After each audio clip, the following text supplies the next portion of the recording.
bienvenue dans ce nouveau Reading Journal. Je suis ravie de vous retrouver pour un nouveau vlog lecture. On est lundi 17 octobre, il est 19h45. La journée a été bien remplie mais en même temps un petit peu chill. J'ai commencé la matinée avec une petite session manicure et puis j'ai enchaîné avec les tâches ménagères et j'ai tourné la vidéo que je voulais vous sortir dimanche dernier, mais avec les événements qui se sont profilés et la dédicace à Lyon de J. Christophe, j'ai pas forcément mis la priorité sur le tournage, ce qui fait qu'il y a un petit peu de retard, mais ne vous inquiétez pas, tout sera sur la chaîne. Alors, niveau lecture en cours, j'ai toujours La forêt de Luca Tatiazim. Je ne suis toujours pas sûre de la prononciation du nom de l'auteur, donc je m'en excuse parce que je crois que j'écorche totalement son nom. Donc on est dans un thriller avec des jeunes ados qui se sont perdus dans la forêt suite à une sortie scolaire et ils n'arrivent pas à retrouver leur chemin et quoi qu'ils fassent, ils se retrouvent toujours au même endroit et il y a des choses un peu particulières, des drôles de bêtes et tout qui rôdent, ils sont en danger et moi j'ai adoré pour le moment les 40% que j'ai lus. Il y a un petit esprit, le labyrinthe, si vous avez vu le film ou lu le livre qui était sorti chez Pocket Jeunesse, et je passe un super moment, donc j'espère le terminer cette semaine. J'ai également un autre thriller en cours qui est une lecture audio, c'est Le couple d'à côté. Par contre je me souviens plus du nom de l'auteur, mais comme d'habitude je vous mets l'image juste à côté de ma tête. Et là on est dans une histoire de disparition d'enfants et c'est très très mystérieux parce qu'il y a une enquête certes, mais on est aussi avec les parents qui sont en même temps pas forcément innocents. En fait, on sent qu'ils s'inquiètent pour leur enfant, mais qu'ils sont fautifs. Et il y a toutes les insinuations et les questions des enquêteurs qui font planer le doute sur ce qui s'est passé, sur la famille de chacun. Il est aussi question de santé mentale, je vous en reparle très très vite. Il me reste pas énormément de temps d'écoute, il doit me rester 2-3 heures grand maximum, donc j'espère le terminer d'ici la fin de semaine et j'aimerais énormément avancer dans mes services presse cette semaine parce que j'ai pas mal de retard, donc j'en ai pas mal en numérique, mais là comme La forêt c'est un service presse numérique, je vais déjà terminer celui-ci en numérique la semaine prochaine, j'en mettrai un autre dans ma pile à lire numérique la semaine d'après. J'aimerais lire le petit roman que j'ai reçu qui est le premier tome d'une duologie de chez Nisha etc. Je l'ai reçu la semaine dernière, il s'agit de Nos âmes fêlées de Céline Ruben. J'en ai entendu déjà de très très bons retours, je pense qu'il va se lire assez vite, il fait moins de 400 pages et les romans de chez Nisha se dévorent. J'aimerais lire une petite fantaisie que j'ai reçue il me semble au mois de septembre et qui me tente énormément, qui m'intrigue. C'est une auto-édition, c'est de Vanessa DL et Le Royaume d'Arismail et je suis très très curieuse de ce que ça donne. Apparemment il est aussi question d'autisme dans cette histoire et donc je suis curieuse de savoir comment va être traité le handicap dans cette histoire fantaisiste. Après, j'ai reçu la semaine dernière un service presse des éditions Hauteville aussi que j'aimerais beaucoup dévorer et qui est très d'actualité puisqu'il s'agit de Sous les soleils de Kiev de Erin Liteken. Et là, on va être dans l'histoire d'une jeune femme en 1929 qui a la vie qui lui sourit, mais il y a pas mal de conflits avec la Russie et petit à petit en fait on va suivre l'histoire de cette jeune femme mais à travers le journal que sa petite fille a retrouvé. Donc je trouve ça hyper intéressant, je suis très très curieuse de savoir ce que ça peut donner et je sens que ça peut être vraiment vraiment passionnant. Ça c'est pour les romans. Donc déjà si je lis tout ça cette semaine je serai vraiment très très contente puisque j'ai pas forcément un rythme de lecture très très ouf. Et j'aimerais aussi beaucoup lire la bande dessinée que m'a prêtée Aurélie de Livremantienne qui est Grimoire Noir de Yana Bogach et Vera Greenty. Ça a l'air très très sympa avec une petite ambiance spooky, idéal pour la saison. Je vous montrerai des petits inserts quand je le lirai, mais franchement, juste comme ça fait trop envie. Et puis normalement, je verrai peut-être Aurélie ce week-end, donc comme ça me permettra de lui redonner les livres qu'elle m'a prêtés. Voilà pour ce qu'il en est du petit programme de la semaine. Sur ce, je vous laisse. Je termine ma petite tasse de thé et ce serait bien que je me bouge puisqu'en ce moment je mange, mais je vais pas trop au sport, donc les dégâts ne vont pas tarder à arriver si je ne fais pas d'efforts.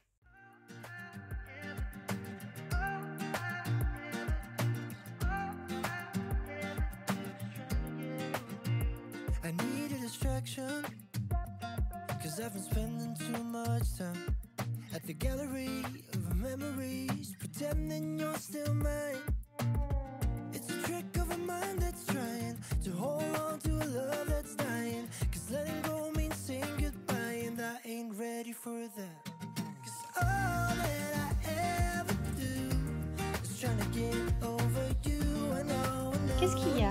that I gotta let you go. Qu'est-ce que tu veux? And all that I ever need is you right next to me. C'est ça?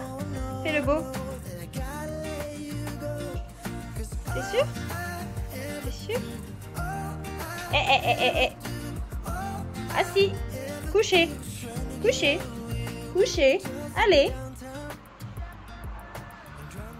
T'es sage? Allez, tiens, prends. Hey coucou, je vous retrouve, on est mercredi. J'ai terminé la lecture audio du couple d'à côté. Alors je regarde mon carnet de lecture parce que j'oublie tout le temps le nom de l'auteur et du coup j'ai tout noté dans mon petit carnet. Voilà. Donc c'est de Shari Lapena. Donc c'est une lecture audio que j'ai écoutée par Audible. C'est dans les titres qui sont en écoute à volonté quand on a l'abonnement. Et j'ai beaucoup aimé. On va suivre un couple qui sont en train de dîner chez leurs voisins. Ils n'avaient pas de babysitter, du coup ils se sont dit bon, on va prendre le babyphone et puis on va faire des allers-retours toutes les heures pour voir si tout se passe bien avec le bébé. Et quand ils rentrent chez eux un peu plus de nuit, ils vont dans la chambre et là, paf, le bébé a disparu. Donc forcément, tout de suite il y a la police, il y a une enquête, mais la police va accuser les parents, du moins pas forcément les accuser, mais les suspecter. Ils vont mettre en avant leur mauvaise foi. On va apprendre beaucoup de choses au niveau du voisinage, au niveau de la famille, au niveau du fonctionnement du couple, de la confiance, de l'argent.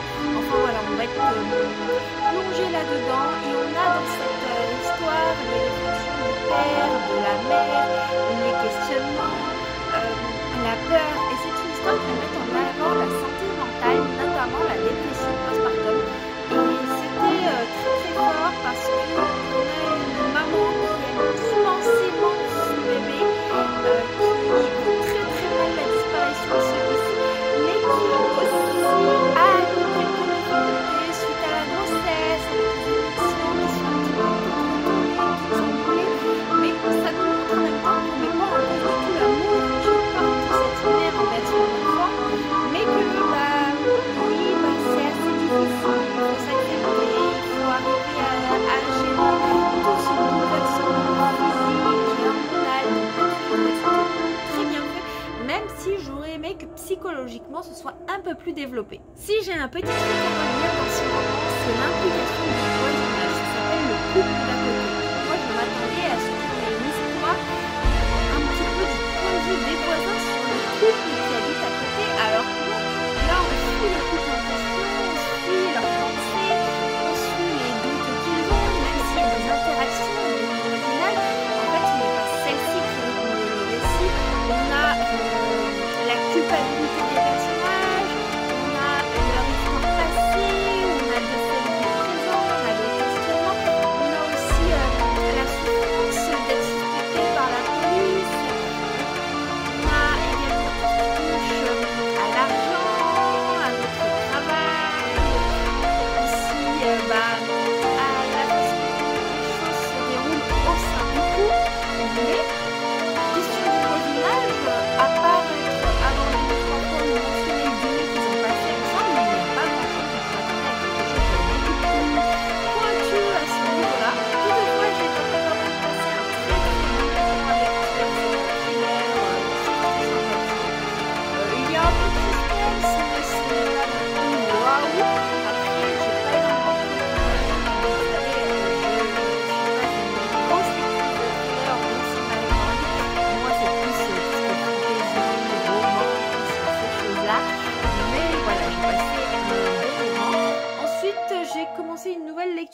c'était pareil dans le truc illimité de Audible, je me souviens plus du titre. L'autrice c'est Shanna Kearse.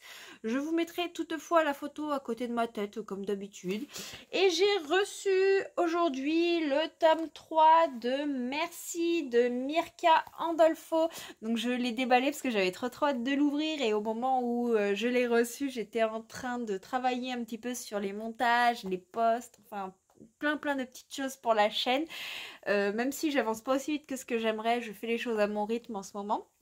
Donc j'avais trop hâte d'avoir ce tome 3, c'est une trilogie et ça fait bien 1 an et demi que j'ai lu les 2 premiers tomes. Je m'étais pas forcément renseignée sur la sortie du tome 3 et à un moment je me suis dit mais j'ai trop envie de lire la suite, où est le tome 3? Et j'ai regardé et c'est vrai qu'il était sorti, et comme j'avais une carte cadeau Amazon, j'en ai profité pour me le prendre. D'ailleurs il y a un autre livre qui devrait arriver demain que j'ai pris avec cette même carte cadeau, donc je vous le montrerai à ce moment-là.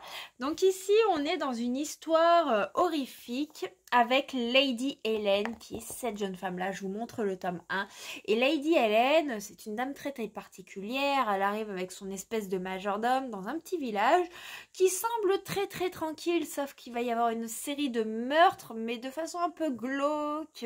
On va pas comprendre tout ce qui s'insinue dans ce village. On a une atmosphère très pesante et j'avais adoré. Donc j'ai très hâte de vous en parler. Je me demande d'ailleurs si je vais pas relire les 2 précédents tomes avant de me plonger dans ce tome 3. Toutefois, je vous quitte en vous lissant quelques images de cette magnifique bande dessinée avec le tome 1 afin de ne pas vous spoiler.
Hey, coucou, je vous retrouve, on est vendredi.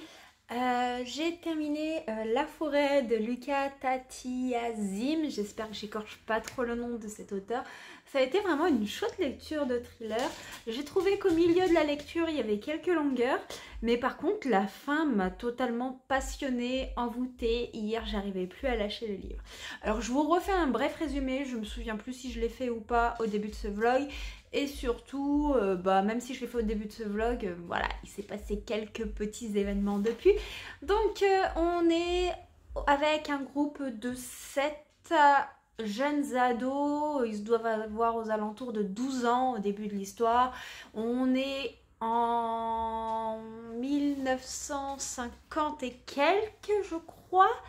Enfin voilà, j'ai plus la date exacte, mais c'est peu de temps après la Seconde Guerre mondiale. Et là en fait ils sont à une sortie scolaire avec leurs profs et tout ça en forêt. Sauf que ils vont un peu s'éloigner du groupe, ils vont pas arriver à retrouver leur chemin. Et là en fait quoi qu'ils fassent, ils se retrouvent toujours au même endroit et ils retrouvent une vieille maison. Mais ils ne peuvent pas sortir de cette forêt, en fait celle-ci les a emprisonnés. Et c'est comme si c'était dans un labyrinthe, on ne pouvait pas retrouver son chemin et on arrivait toujours au point B. Voilà, c'est un petit peu ça. D'ailleurs, l'esprit m'a fait penser au film du labyrinthe et au bouquin de chez Pocket Jeunesse. Mais si c'est assez ressemblant au niveau du fait qu'on n'arrive pas à sortir d'un endroit, C'est très différent puisqu'on là on est vraiment dans un côté mystique, un peu horrifique, horreur.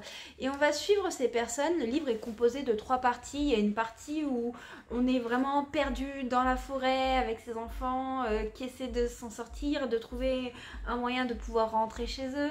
Et puis après on a vraiment une autre partie qui est consacrée sur le fait que ils n'arrivent pas à sortir, il faut qu'ils se débrouillent par eux-mêmes et puis forcément ce sont des enfants, ils prennent de l'âge et on a une 3e partie qui est consacrée sur le temps qui passe, l'évolution des personnages, des relations, bref, je vous en dis pas trop puisque c'est quand même le but de l'histoire de découvrir un petit peu tout ça et je ne veux pas gâcher le suspense si jamais cette lecture vous tente.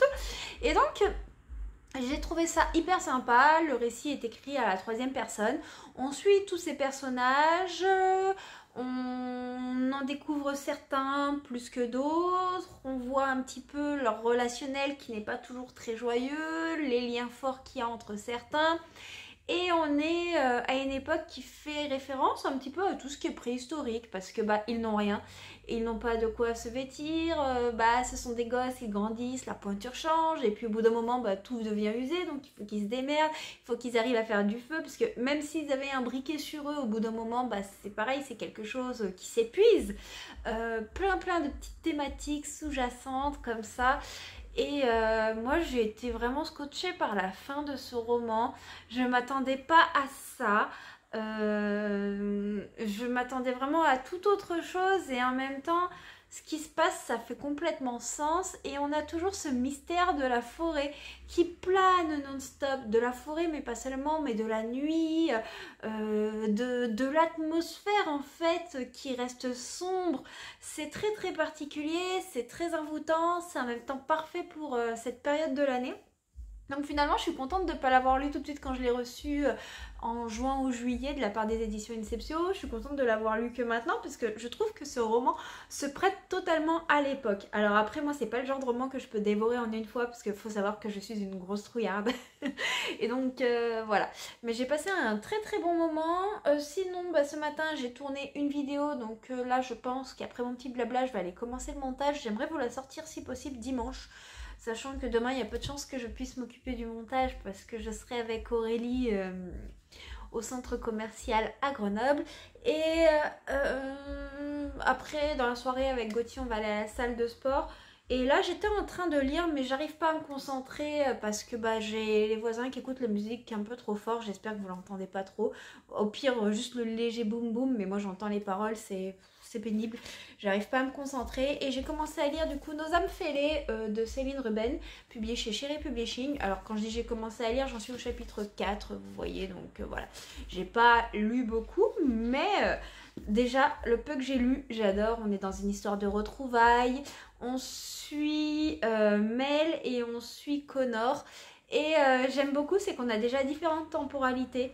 Alors pour le moment, je sais pas comment ça évolue dans le reste. En fait, on a des passages de Mel dans le présent. Elle retourne dans sa ville natale, qu'elle a fui. Et surtout, elle revoit sa mère qu'elle n'a pas vue depuis des années. Et elle est là pour un décès.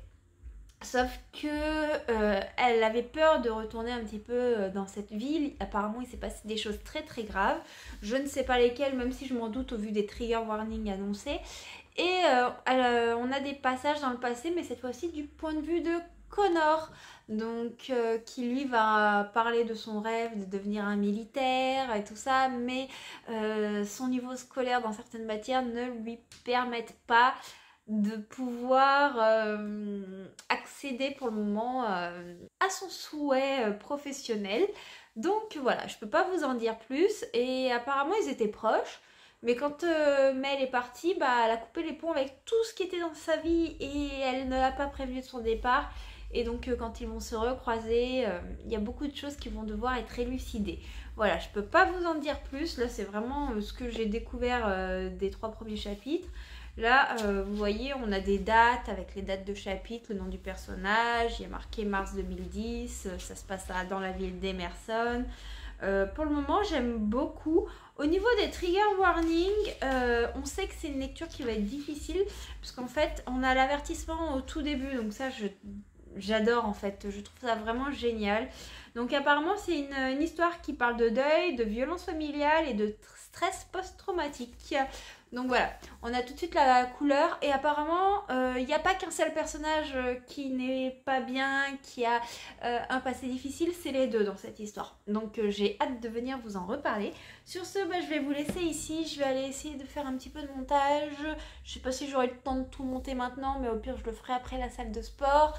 Et puis j'essaie aussi de vous emmener demain avec moi quand je serai avec Aurélie. Et voilà, je crois que demain Aurélie, je vais pouvoir lui rendre que la sorcière aux champignons parce que j'ai pas encore eu le temps de me plonger dans le grimoire noir. Enfin, si en soi j'ai le temps, mais voilà. Là je suis dans une série, c'est The Watcher et je la dégomme. C'est pareil, c'est un peu thriller, horrifique et tout ça. Trop bien pour la période de l'année.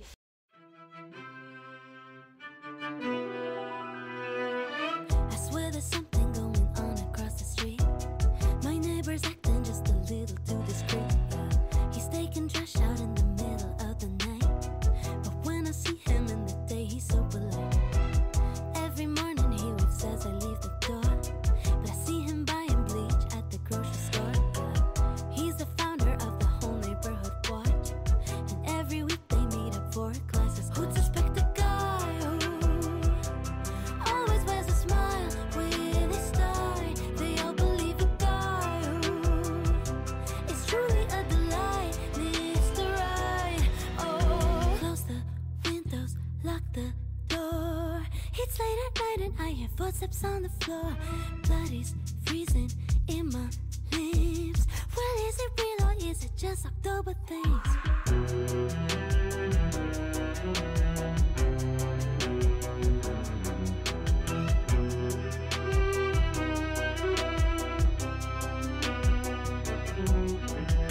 He never talks about his past, they say he's coy. I could just shrug it off, I'm being paranoid, yeah. Women come over cause he doesn't have a spouse, but oddly no one ever sees them leave his house. Who'd suspect a guy who always wears a smile with his tie? They all believe a guy who is truly a delight, Mr. Right. Hey, coucou tout le monde, je vous retrouve, on est dimanche, il est 18h15. Je suis désolée pour les anneaux dans les lunettes, mais pour les vlogs en fait je me suis recommandé un anneau lumineux comme j'avais au début. Quand on a des lunettes ça fait le rond et si j'enlève mes lunettes le problème c'est que je suis quasiment aveugle, je ne vois pas du tout ce que je fais, donc c'est un petit peu bizarre. Donc là je remets mes lunettes qui sont complètement crades puisque j'ai passé une journée à chiller, à me frotter les yeux, voilà avec la fatigue. Toutefois, je viens vous parler de plusieurs petites choses parce que j'ai plein de petits trucs à vous montrer. Donc, premièrement, hier, je suis allée retrouver Aurélie à Grenoble. On est allé au centre commercial, on a fait des petites boutiques, on est passé à la FNAC, on a passé un bon moment entre copines. Et j'ai récupéré un exemplaire qu'elle m'avait pris la veille pour être sûre qu'il y en ait de La vie invisible d'Adi Larue de V. Schwab en édition collector relié, comme j'aime bien dire, toc toc. Il est absolument magnifique. Regardez-moi ces petites dorures et tout ça, je suis super contente. Je vais pouvoir découvrir son gros coup de cœur. Si vous la suivez, vous savez que c'est sa saga favorite et V. Schwab, une de ses autrices préférées, si ce n'est la préférée. Donc là on a un exemplaire absolument sublime qui en met plein les yeux avec un super beau jaspage. Je vais vous montrer ça juste là. Vous avez vu ce jaspage de dingue. Franchement, j'ai trop hâte de le découvrir et j'espère aimer autant qu'elle. Sachant que ça faisait un petit moment que je voulais me procurer La vie invisible d'Adi Larue, mais à chaque fois je le trouvais dans la version non collector. Comme c'est une espèce de calque qui avait par-dessus la couverture et tout ça, en fait souvent ils s'étaient abîmés et je trouvais ça dommage. Et maintenant qu'il y a un collector et qu'il n'y en a plus qui sont abîmés, voilà, j'ai plus d'excuses pour posséder ce magnifique exemplaire qu'elle m'a pris par gentillesse, parce qu'elle savait que je voulais me le commander et au moment où j'avais fait ma commande, il y en avait pour 15 jours à 3 semaines pour le recevoir. Donc elle m'a dit, hop, hop, hop, hop, attends, il me semble qu'à la FNAC il y en a, hop, et donc voilà l'exemplaire. Et il y en avait aussi encore le jour où on y est allé ensemble, mais dans le doute, voilà, comme ça on était sûr que je l'avais et en plus elle me l'a super bien sélectionné pour être sûre qu'il ne soit pas abîmé. Et dans un petit moment entre copines, posées tranquillement chez elle avec une bonne petite tasse de thé, des bonnes petites discussions entre nous et de bouquins bien entendu, elle m'a gentiment donné cet exemplaire en toc-toc de Phobos. Regardez-moi comme il est sublime. Il est trop trop beau. Alors, elle a toute la trilogie dans une autre édition également. Et celui-ci, elle souhaitait s'en séparer parce que il y avait un petit signet qui était avec, qui s'est décroché. Elle était extrêmement déçue. Et il y a une page, je ne sais plus à quel numéro ça se trouve, qui était déchirée. Et elle s'en est aperçue un petit peu trop tard. Elle avait déjà reçu le livre quand elle s'en est aperçue. Elle me dit, écoute, si tu le veux pas, moi je le mets dans une boîte à livres. Et du coup, je me suis dit, moi qui hésite depuis très très longtemps à découvrir Phobos, je me suis dit que c'était vraiment un bon plan. Et je recocherai simplement la page qui est abîmée. Mais voilà, faut dire ce qui est l'exemplaire. Il a vraiment, vraiment une superbe couverture. Il est très très beau. Et voilà, c'est juste dommage qu'il soit un petit peu abîmé. Et on a des superbes illustrations à l'intérieur. C'est vraiment un exemplaire carnet de bord. Et du coup, ça donne encore plus envie de découvrir cette histoire. Bref, je vais pas prendre le temps de chercher la page qui est abîmée. Mais voilà, comme ça, vous êtes au courant. Et je vous montre cette petite beauté. En dehors de ça, de l'exemplaire d'Adi Larue, je n'ai rien acheté hier. Et en fait, hier, j'ai rien acheté en soi, puisque du coup, l'exemplaire d'Adi Larue, c'était avant hier. C'est juste que je l'ai récupéré en voyant Aurélie. Voilà, je suis trop trop fière de moi. En même temps, en fait, on a fui un petit peu les livres. C'est genre, on les touchait. C'était comme si, vous savez, ils nous brûlaient la peau parce que on se dit non, non, là, faut qu'on respecte notre budget. Là, c'est plus possible. Voilà, la surconsommation de livres, on connaît ça et on est faible face à cela. Sinon, aujourd'hui, dans ma journée de chill, tranquillou, à la maison, vous voyez, je suis avec le t-shirt au nom de ma salle de sport et tout ça. Puis là, vous voyez pas, mais j'ai un petit legging de sport simplement pour être à l'aise, pour traîner. J'ai lu et terminé Nos âmes fêlées de Céline Ruben. Et quelle histoire magnifique. Mais c'est d'une toute beauté, c'est fort en émotion. On suit Mel et Connor.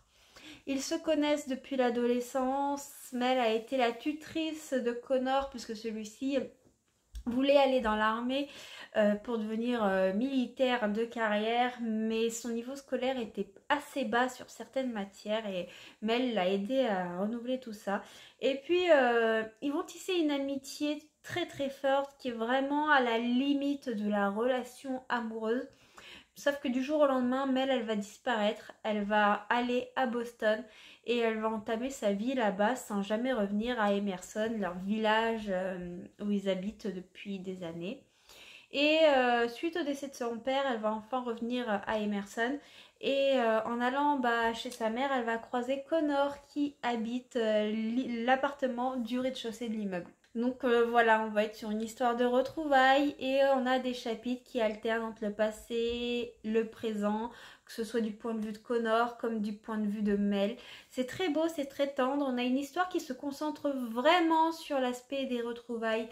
Ça pourrait aller plus loin, mais là, on sait que nos personnages, ils ont un vécu qui est dur, qui touche au deuil, qui touche au stress post-traumatique, qui touche à la famille, à la maltraitance. Voilà, il y a beaucoup de sujets durs qui sont cités en trame de fond, mais pour l'instant, on n'est pas dans la profondeur de ces sujets.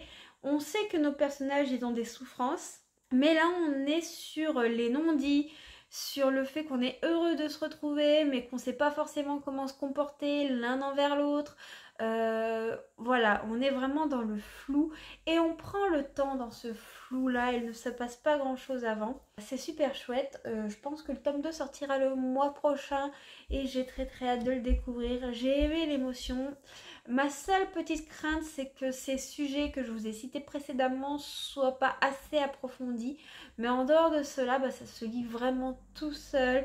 C'est addictif, les personnages sont attachants. Enfin, j'ai passé un super chouette moment avec cette romance et j'ai hâte de vous parler de la duologie au complet. En tout cas, n'hésitez pas à me dire si ça vous tente ou pas. Niveau lecture, je pense que moi là je vais écrire du coup mon ressenti dans mon carnet de lecture et je vais commencer Le Royaume d'Arismay de Vanessa DL qui est un roman en auto-édition.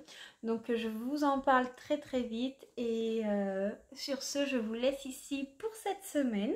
J'espère que vous avez passé un bon moment en ma compagnie. Moi comme d'habitude c'est toujours un plaisir de partager livresquement toutes mes petites aventures, tous mes petits ressentis.